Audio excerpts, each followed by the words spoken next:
Mr. Chair, I'm reporting about trust fund. No. Really,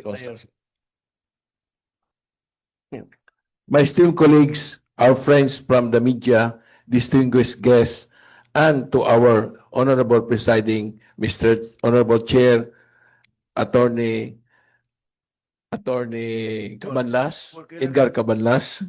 Ladies and gentlemen, maayong hapon in recent weeks. News about our city finance had spread rapidly, especially on social media.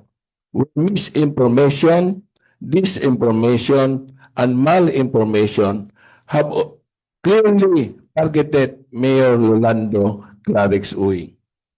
I firmly believe that such the information circulating on this platform is malicious and deliberately intended to tarnish the mayor's political reputation.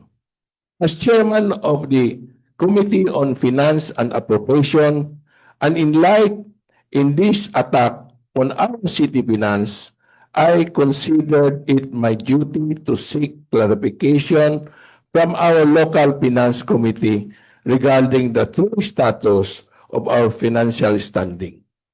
I personally went to our economic managers and inquired especially about the trust fund, which has been the subject to this social media allegation.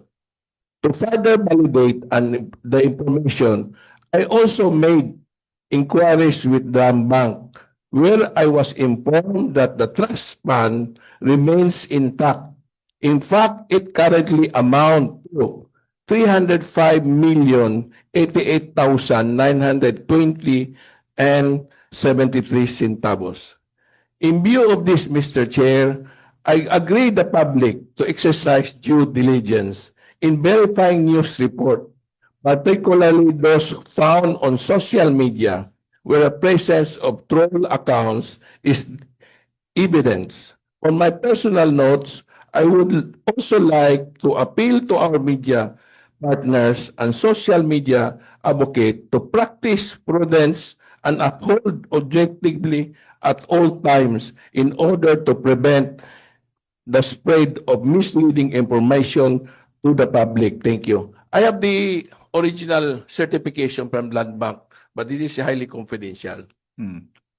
Okay.